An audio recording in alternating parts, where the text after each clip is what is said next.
Chapter 29 is absolutely fire! This dude keeps getting dripped out more and more. Guess what? We finally see Boruto's Byakugan. I'm about to burst. The deal made with Momoshiki is insane. Boruto straight up says he's ready to die. He doesn't care anymore. As long as Boruto's new power isn't just strong, it's completely busted beyond belief. And anyone pretending otherwise is coping. The moment Two Blue Vortex started revealing how far Boruto has evolved, it became clear that the series crossed a line it can't uncross. This isn't gradual power growth. This isn't earned escalation.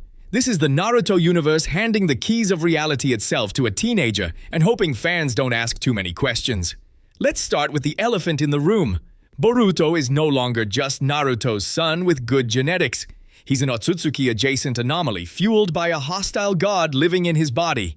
Naruto, Sasuke, and the planet are saved, his new power has a heavy price. Momoshiki must kill Jura in exchange for his body and life. And since their consciousness is linked, Momoshiki realizes that Boruto isn't lying. But things are truly tragic. We finally get a terrifying glimpse into Boruto's mindset. Because Boruto, he straight up admits that he understands Momoshiki's goal now. He doesn't fear dying. He doesn't care if he disappears from history forgotten by the world. And all of this explains something what fans have been pointing out since Two Blue Vortex began. Bro never smiles after the time skip. He's depressed. The only time Boruto's guard drops is when he sees Himawari, Sarada, or Sumire. Everywhere else, he's just been aura farming non-stop like a chat, carrying the fate of the world on his back, treating himself like a disposable weapon instead of a human being. Kinda like Gojo from Jujutsu Kaisen, where he's been treated like a weapon. But this is where the writing really starts cooking, because Boruto's self-destructive mindset is directly tied to the two people who can still pull him back from the edge. Remember, early in Two Blue Vortex, Sumire tells Sarada something crucial, that Boruto isn't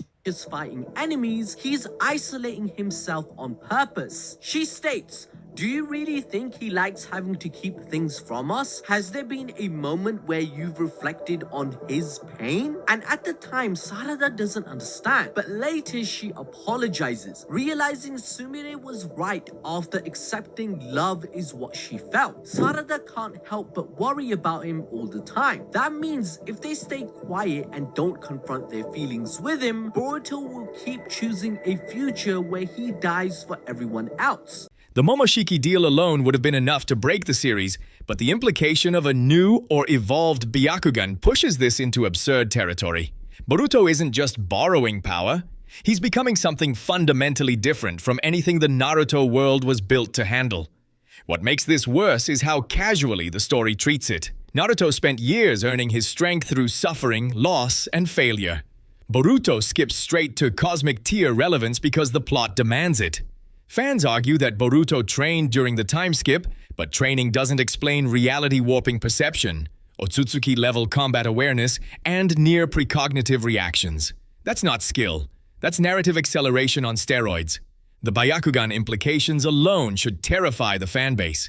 And then there's Himawari. Despite omnipotence rewriting reality itself, her instincts reject it. She feels that Boruto is innocent, and that emotional truth is so strong that it starts cracking through since chapter 1, eventually allowing her to gain Kurama and a power that can help her brother win the war. Even Mitsuki accepted that Boruto is his son to his moon, which will play a huge role later on. All of these guys have to stop Boruto from following this tragic path. After all, the irony is that he said from day one that he wants to be a ninja like Sasuke, and now similarly, he's willing to take on the world's hatred known as the enemy while saving the world without anyone knowing. So Two Blue Vortex chapter 29 tells us something important. Boruto's character arc in this time skip is about rejoining humanity, about learning to imagine a future where he actually gets to live a normal life again, instead of,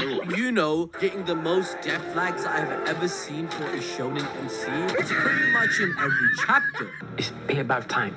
Boruto Boruto then convinces Momoshiki to accept the deal. The Shinju are enemies to them both, and the Otsutsuki power would help him get rid of them all. This would be a win-win situation for Momoshiki, as there would be no more Shinju, and he gets Boruto's body with no one else to deal with except for Kawaki. Boruto is betting on his bro fulfilling the promise that they stated in chapter 15 and in the original manga, where his comrades have to win the fight against him if Momoshiki takes him over. If Boruto truly develops a unique or enhanced Byakugan variant, we're talking about perception that eclipses even the Sharingan's most broken forms. Chakra pathways, dimensional awareness, enemy intent. All of it becomes trivial. Combine that with Momoshiki's battle experience, and Boruto isn't fighting opponents anymore. He's dissecting them. And that's where the Momoshiki deal becomes terrifying. This isn't Kurama. This isn't a begrudging partnership that grows into mutual respect. Momoshiki is pure malice and ambition. Every time Boruto taps into that power, he's gambling with his identity. The problem is that the payoff is so overwhelming that it removes tension. When your protagonist can access god-tier strength at the cost of vague future consequences, the stakes stop feeling immediate. Boruto's combat presence now dwarfs most of the Naruto cast, and that's not an exaggeration. KJ-level fighters struggle to keep up with him. Veterans feel obsolete. Characters who once defined the ceiling of power now exist purely to remind us how far Boruto has surpassed them. That might sound impressive, but it destroys the internal balance of the world. Naruto worked because power had context. Being strong meant something relative to others. Boruto throws that away. The series no longer asks, can Boruto win? It asks, how badly will he dominate before Momoshiki interferes? That's not suspense. That's inevitability. Fans defending this direction say Boruto needs to be broken to fight Otsutsuki-level threats, but that argument misses the point. When everyone becomes god-tier, the world loses scale. Conflict turns into spectacle. Emotional investment takes a backseat to power flexing. The Naruto franchise already suffered from this problem in the war arc. Boruto doubles down on it. What's even more frustrating is how this undermines earlier themes. Boruto was introduced as a story about talent, privilege, and growth without suffering. Now it's a story about uncontrollable cosmic inheritance. He didn't escape his father's shadow. He eclipsed it through alien god intervention. That's not character development. That's escalation for escalation's sake. The Momoshiki dynamic could have been a psychological horror element, a slow, terrifying erosion of Boruto's autonomy.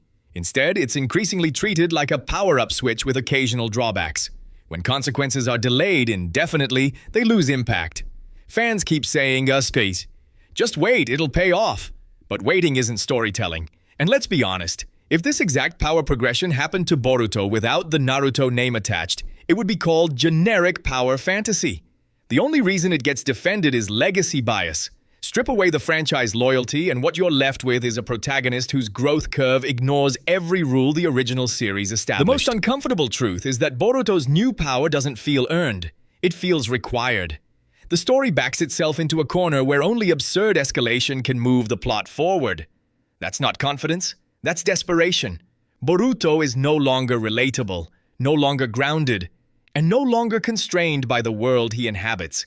He exists above it. And once a protagonist reaches that point, the story stops being about struggle and starts being about control. Control over the monster inside, control over the narrative, control over fan expectations. The Byakugan and Momoshiki combination turns Boruto into a walking contradiction, limitless power wrapped in artificial restraint. Eventually, that restraint will break, and when it does, the series will either fully embrace its power fantasy identity or collapse under the weight of its own scaling. Whether fans admit it or not, Boruto's new power isn't just strong, it's unsustainable. And that's why this era of Boruto is so divisive, because deep down everyone knows the line has already been crossed.